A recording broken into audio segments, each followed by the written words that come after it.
Hello everyone, welcome to today's episode of the Fountain of Life podcast. For a long time as a young believer, the genealogies in the Bible has always not been of interest to me because I never thought there was really anything there that could be inspiring. So anytime I came to those, whoever gave birth to who begat, just skipped over it. Until for one reason or the other, I decided to look at the genealogy of Jesus Christ. And I noticed a very interesting pattern that even though most of the ancestral line were masculine, there were feminine representation, or there was feminine representation in that genealogy. So I asked myself, what is so special about these women in an overtly patriarchal family line to merit their names being there? So I began to look at each of these women to see what they brought into the line of Jesus Christ. And I noticed also that most of them were not Jewish. They were foreigners. So how did they get into the genealogy of Jesus Christ? And for that matter, how were they able to break, the norm of having only men be mentioned in this ancestral lines?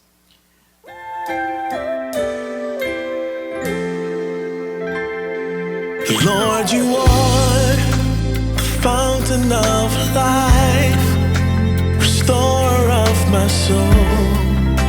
I worship you today. Lord, you are the fountain of life, restorer of my soul. I worship you today. Lord, you are restorer of my soul, worship you today. Lord, you are the fountain of life. You restore my soul. This is your host, Zuta, and I welcome you to today's episode to look at one of these women and to ask how they managed to make their way into the ancestral line of Jesus Christ. There must be something very specific and something very interesting, lessons that we could learn. So join me today as we look at Ruth. We have already seen Tamar, who gave birth to Perez. And Perez's line is what we have seen as being ancestral to David. But after Tamar, there was another woman, and this time also a foreign woman, not a Jewish woman. So what is it about Ruth that God saw to have Ruth be part of the bloodline that will eventually lead to the Messiah? As I looked at this characters very carefully, Ruth, Tamar, Rahab, Rebecca, all of these women, there was something unique about them. And so we will be exploring a couple of these to help us to understand the role of women in God's plan, because obviously God must have known about these people and allow them to become part of his earthly bloodline, as it were. Alright, so Ruth's story begins in a very tragic way. There was famine in the land in Bethlehem, Judah, and the husband proactively moved the whole family, that's Elimelech, moved the whole family to Moab. And Moab is not really, they have some bloodline through Lot. because the Moabites are descendants of incest. That is, when Lot was made drunk by one of his daughters after their escape from Sodom and Gomorrah, and she conceived and gave birth to Moab. So Moab came from this line, but because its Lord is related to Abraham, so it is quite a distinct line, and they are more or less associated, or they are close relations with the Jewish people. But there has been historical animosity between them, even in the time of King Saul. There had been wars and all of that. So they are not really a friendly neighbors, or they are not the type you say, okay, these are good neighbors. So Elimelech moved his family to the land of Moab, and tragedy strikes the family. He dies, and then his 2 sons also die, leaving behind 2 young widows, as we know from the story of Ruth in Ruth chapter 1. Let me point out something interesting here. The 2 sons had very interesting names, Mahlon and Chilion. Mahlon means sickly, and then Chilion means failing. So I don't know why Elimelech, who has a godly name, that the Lord is God and all of that, and Naomi himself, being peaceful, friendly, you had all these beautiful names. Why will you name your children sick, failing? And I don't know whether it's something that they saw in the infants when they were born, but whatever it is, those 2 young men lived up to their names. If they named you sick and failing, I don't see how you can rise above that. But unless you are Jabez, where you can pray and then change the name that you have been given, that you won't be a sorrow maker, but rather you have God turn things around. So the young men died, which is very, very tragic. And so, though Naomi had good expectations, his sons were married, had a husband, and life might seem to be looking good, all of a sudden, everything just turned the wrong way for her. So in desperation, she's heard that the famine had ended. So she started to move back to Bethlehem in the land of Israel. These 2 widows decided they were going to follow Naomi to wherever she was going, back to her people. And as the story goes, one of them was persuaded to go back, but not Ruth. Actually, Ruth will make a very, very powerful confession in chapter 1 and the verse 15. This is what she says. And she said, look, your sister-in-law has gone back to her people and to her gods.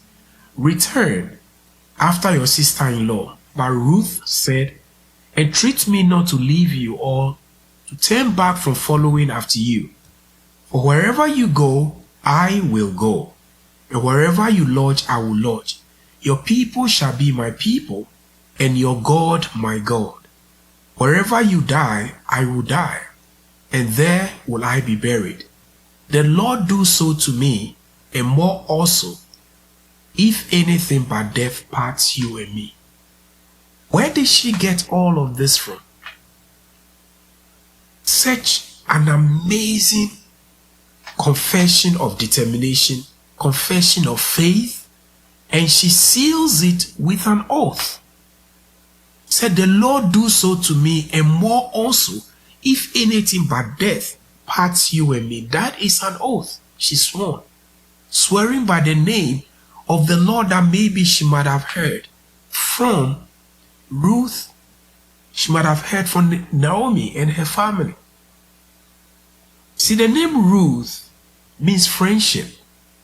So unlike Chilion and Mahlon, Ruth was living up to her name. And the same root word is used in Psalm 23 when David is talking about the Lord is his shepherd. That is an eternal companion. Rohi. Ra. So basically, there is something in Ruth that it is very unusual in the sense that she has a strong determination and willpower, devoid of any self-seeking or anything. We might not fully understand where she acquired those traits from, but we shall soon see in her interaction with Naomi and her family that Ruth is an extraordinary person. The first lesson that we learn, is the fact that she was willing to put her neck on the line. Remember, she's a Moabitess. And these, like I said, they don't have congenial relationship with the Jews because of wars and things, with the people of Israel. So she not being afraid to go to a foreign country, to go to people who might not be too friendly. And by the way, remember, she's a young widow, which maybe in those days they frown upon. You see, so there is just so much that was going against her. And she might have known that. So why would she want to take this risk? Why won't she just go back to her own people, get married, and settle down? Why take this journey with Naomi and then go into a foreign country? You are, more or less an immigrant. There's nothing to look forward to, if anything at all. It is just going to be pain and suffering from human perspective. But look at what she's saying. She says, your God will be my God.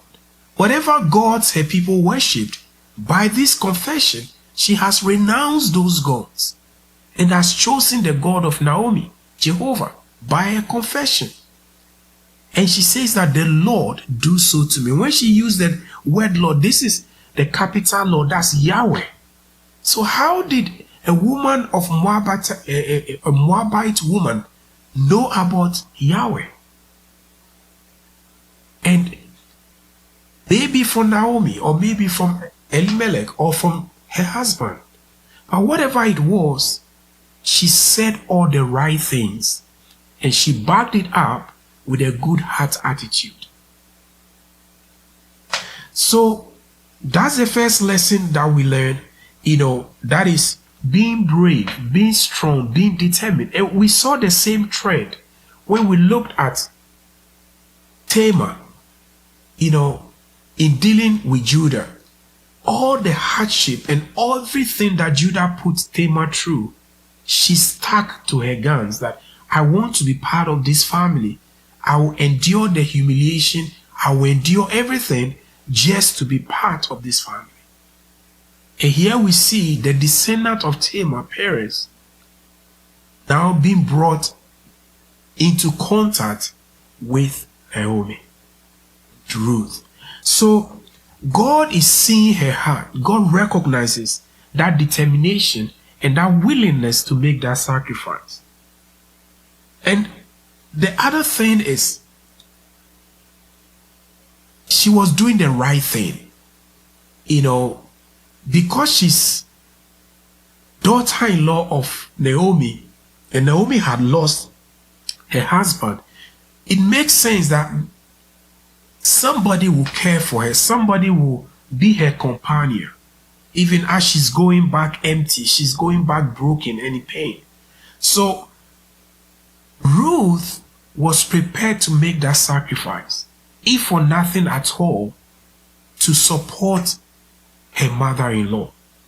And that is a very, very good heart attitude. She could have said, okay, bye, see ya, I'm going to begin my own life. She didn't do that. She laid down her own life in order to make sure that everything is well in Naomi, even as she's going back. And she tells Naomi that, look, your people are going to be my people. Are they going to receive her? She doesn't know. Is she going to find love and affection over there? She doesn't know. All she's seeing is that she wants to do something right. She just wants to do something good with no expectation, with no desire for a reward. That is the amazing thing. And the other thing is, she had hope in a sense that given all the loss that they have experienced as a family, lost the father-in-law, lost the husband, lost the brother-in-law. I mean, there's just so much devastation around them. She was prepared to not give up hope, but to still continue. Remember, Naomi represents her pain. Anytime she sees Naomi, I'm sure she'll be remembering her husband and all of that. So why would you want to keep on? Because when you converse with Naomi, you're only going to be talking about what your life, your past used to be like. So why wouldn't she just break free and go and start it all over again and put all of this behind her? But that wasn't the choice that Ruth made. She chose hope. Hope is for the future. Hope that maybe something good might come out of this. That maybe this is a sacrifice that is worth making. So it took a great sacrifice. They came, and as we shall see, one of the good things that happened is that Ruth began to benefit from the wisdom of Naomi.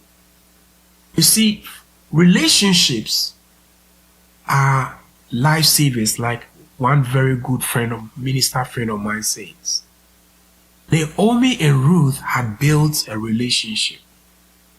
And that relationship will help Ruth to find her feet in the new place. If she had been some obnoxious person, somebody who maybe was rude or didn't have any virtue or anything, I'm sure Naomi would just, okay, if you want to come, come. You can come along, but you're on your own. But no, Naomi had a good heart towards Ruth and began to guide her, to navigate, to help her to understand the culture, to help her to understand how to find her next steps. And the good thing is this: Ruth had a listening ear and a listening heart. She was prepared to learn. She was prepared to be guided. She was prepared to do what Naomi suggested. You see, to get into the family of God, to get into the place where God wants, you should be able to hear the voice of God. In this context, Naomi was the voice of God for Ruth. God spoke through her, guided her. If we are ever going to be successful in life, it pays to know who we listen to and what we are listening to. There are a lot of people who make shipwreck of their lives because they followed wrong advice, and it became a huge mess for them. In this case, Ruth listened to Naomi. I'm sure she's trusted Naomi's judgment, trusted Naomi's voice over the years, so she could see wisdom and guidance. But it takes a heart of obedience, a heart that is willing to be guided, to be able to benefit from the counsel, the good counsel that godly people give. So, Naomi will guide Ruth to interact with Boaz. And Boaz is an extended relation of Naomi's husband. So, by their law, Boaz is a kinsman, close kinsman to Ruth, not to Naomi. But let's look at the report that they have about Ruth and everything after Ruth began to interact with Boaz. Verse 11, and Boaz answered and said to her, that's to Ruth, it has been fully reported to me all that you have done for your mother-in-law since the death of your husband, and how you left your father and mother in the land of your birth, and have come to a people whom you did not know before. You see, so this is her story. And the good thing is that Boaz is saying, look, it's been told to me what you have done for your mother-in-law since the death of your husband. Amazing. That is why I'm saying that Ruth took this journey not maybe because she's looking at something for herself or anything, but she's out of a good heart was doing something to support Naomi. And God was watching. God was noticing her good heart. And the good thing is that Boaz recognized the sacrifice that Naomi had made. Her good works was going ahead of her. And he highlighted one of the risks that Ruth faced. That is, giving up being with her father and mother and going to a land with people who she did not know before. That is a sacrifice as she pursued doing good things. Question is, how far can we go in pursuit of something that we believe in, something that we know is good to do? How much are we prepared to pay to do that? But this woman was willing to do that. It's amazing. But if we go to chapter 3, as the relationship between Boaz and Ruth begins to build, in verse 10, so Naomi counseled Ruth to go and meet Boaz somewhere, privately. And she does that. And when Boaz discovered that Ruth had come into the threshing floor where he was all by himself, I'm sure he was wondering, we are not there yet, kind of situation. But he treated her with kindness, treated her with mercy and gentleness, because I'm sure Ruth reflected that. She honored Boaz and she respected how things were going in that interaction that she's having with Boaz and Ruth. She wasn't pushy. She allowed things to evolve by herself. And this gives us a lot of lessons in dating and all of that. So here she was. I'm sure she would have wanted things to be rushed along. But being who she was, she listened to Naomi to tell her the cadence and the pace and all that she needed to do to be able to see what comes out of that interaction with Boaz. That is a virtuous person. She wasn't selling herself to Boaz. No. She was just following the natural flow of things to build that confidence and to allow herself to be wooed, to be courted. This is important in our world today where, people feel that you need to dress scantily and do all sort of crazy things so that you get market value. Ruth wasn't looking for market value. She was protecting her virtue. She was protecting something that was valuable to her and doing just what Naomi had guided her to do. That is virtue. If you come to chapter 3 verse 10, this is what Boaz will say after that first interaction, the second interaction. Then she said, "Blessed are you of the Lord, my daughter, for you have shown more kindness at the end than at the beginning, in that you did not go after young men, whether poor or rich. And now, my daughter, do not fear. I will do for you all that you request. For all the people of my town know that you are a virtuous woman." Who is this Ruth? So now Boaz is saying, look, you have good reputation. In this town, everybody knows that you're a virtuous woman. When you came to the field, you didn't flirt with the young men. You didn't do anything to say how desperate and how unscrupulous you are just to get attention. No. You stayed back. You gathered whatever you wanted. You stayed back, of the young men gathering the wheat, just collecting whatever little you can find and go back home.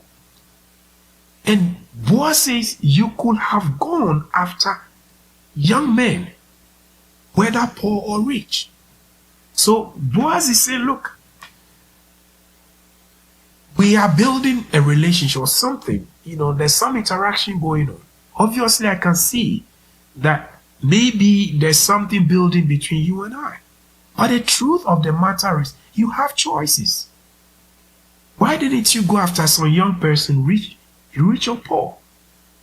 But the reason why Ruth is doing what she's doing is because Naomi is pointing her in the right direction. How many of our young people will even listen to advice on how to be able to build a good home, how to build a good family life, how to build a good relationship, protecting their virtue and all of those things?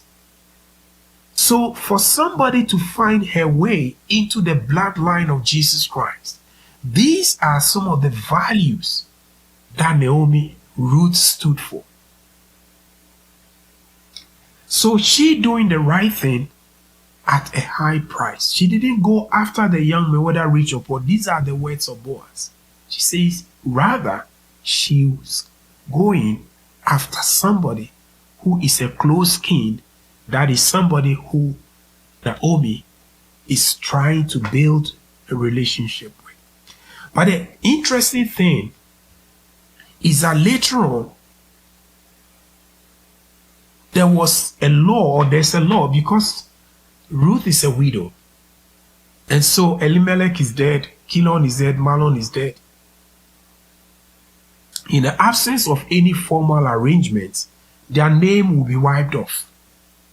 Of the, any ancestral lands or anything, just go away. But the Bible, as we saw in the case of Judah and Tamar, somebody has to redeem their assets and put his name on it, including the ability to marry their widow so that they can raise a son onto that family so their name is not lost in the land. That is, somebody has to do the levirate. So the closest person to do that actually isn't Boaz. Rather, another family member, who has to perform that right, who is even closer to Naomi than Boaz. So Boaz said, you know what? I will do everything that you request. We will form a family, we will do all that, but I'm not the right person to do that. And this is so heartwarming, because if you look at this association, Boaz could have been greedy, say, you know what, come on, here's a young lady, pretty, she's everything, why delay, let me just marry her. But Boaz said, no, I'll give the first chance to the one who is closest to this family, to see if they will redeem, be kinsman redeemer, and then put their name on this family and raise children unto Elimelech, unto Mahlon, and unto Childless. That is righteousness. That is somebody who has a good heart and is not prepared to break the rules. Is prepared to do the right thing, even when nobody was watching, even when nobody is measuring him. So the good news is that when Boaz approached this person, the person said no. He can do the land. He doesn't even have the resources to acquire all the land, let alone even marry Ruth. So Boaz said, okay, if you can't do it, then I'm going to do it. And he made the person swear unto him, swear away his right to marry Ruth and redeem the assets of Elimelech and Mahlon and Childless.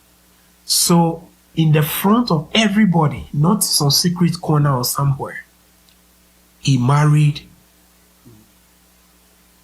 And this is the good thing that I want us to look in verse 8 of chapter 4. Therefore, the close relative said to Boaz, buy it for yourself. So he took off his sandals. That is a way of sealing agreements back in the day. And Boaz said to the elders and other people, you are witnesses this day that I brought all that was Elimelech's and all that was Kilon's and Mahlon's for the hand of Naomi. I bought it, rather. Moreover, Ruth the Moabitess, the widow of Mahlon, I have acquired as my wife, to perpetuate the name of the dead through his inheritance, that the name of the dead may not be cut off from among his brethren and from his position at the gate. You are witnesses this day. So there was this huge transparency, there was this openness about this whole arrangement. And the beauty of it is that Boaz became kinsman redeemer, more or less a picture of what Jesus Christ was going to be unto humanity. He's our kinsman, he relates to us, and he paid the price to bring us back. Ruth gave Boaz this opportunity by following Naomi from the land of the Moabs all the way to to Bethlehem. Without Ruth, Boaz could not have been a kinsman redeemer. But here we find him as a type of the Messiah, who buys us back, who pays the price to redeem us as our kinsman, being man like we are, taking our pain and everything, being flesh, having blood, and being a human being, dying in our place to buy us back. So Boaz is a type of the Messiah. He became a kinsman and a redeemer. But what I want us to close on is what the people of Israel said that day when Boaz wedded Ruth. And the Bible says this is what he told them. He said, and all the people who were at the gate and the elders said, we are witnesses. The Lord make the woman who is coming to your house like Rachel and Leah, the two who built the house of Israel. And may you prosper in Ephrathah and be famous in Bethlehem. May your house be like the house of Perez, whom Tamar bore to Judah, because of the offspring which the Lord will give you from this young woman. How did the people of Israel know this? That the Lord will make out of Ruth a house or descendants who will be as great and as famous as Perez, whom Tamar bore to Judah. How could they tell? It is the Spirit of the Lord. You see, when God is at work, he aligns things the way that he wants. Remember, Perez was not supposed to have been the first child. It was his brother. But God chose Perez over the brother as a barrier breaker, a bondage breaker. And they are blessing the offspring of the offspring of Ruth, that offspring should be like the house of Perez, that their house may be like the house of Perez, because of the offspring that shall come from Ruth. And guess who Ruth gave birth to? Ruth gave birth to Obed, and Obed begat Jesse, and Jesse begat David, the greatest king of the house of Israel. How did it happen? It took one woman with extraordinary determination who God could use, irrespective of the fact that she is a foreigner and she was not part of the race, people of Israel. But God could use her because she positioned herself to be used.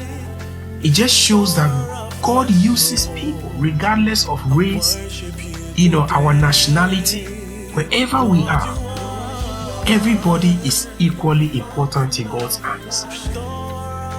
And out of Naomi's calamity came King David. Can you imagine that? So I don't know what adversity maybe life has thrown at you. And you are looking back and you are concerned, you are upset and all of that. With the right attitude, keeping on doing good, making sacrifices even against the odds. God respects that. And God is able to turn that situation around. Ruth did it. She brought herself to align with the house of Israel by the words of her mouth and the condition of her heart. That is how she got her name into the genealogy of Jesus Christ. God noticed it. Thank you so much for joining me today. And God willing, we shall look at another of these women, extraordinary women in the Bible, whose lives teaches us a lot of lessons that will benefit us. Thank you so much as we continue on our journey. The role of the woman, God's plan for humanity. If you don't subscribe to this podcast, I encourage you to do so. Fountain of Life podcast on YouTube and hit the subscribe button. Also, you can download the standalone podcast on Amazon, Spotify, Google, Apple, and all the places where you get your good podcast. May God richly bless you. See you again next week. Fountain of my life, I worship you today. Lord, only you are. Yes, Lord. You restore my soul. I worship you today. Yeah.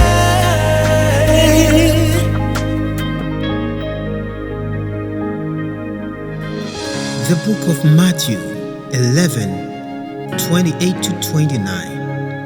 Come unto me, all ye that labor and are heavy laden, and I will give you rest. Take my yoke upon you and learn of me, for I am meek and lowly in heart, and ye shall find rest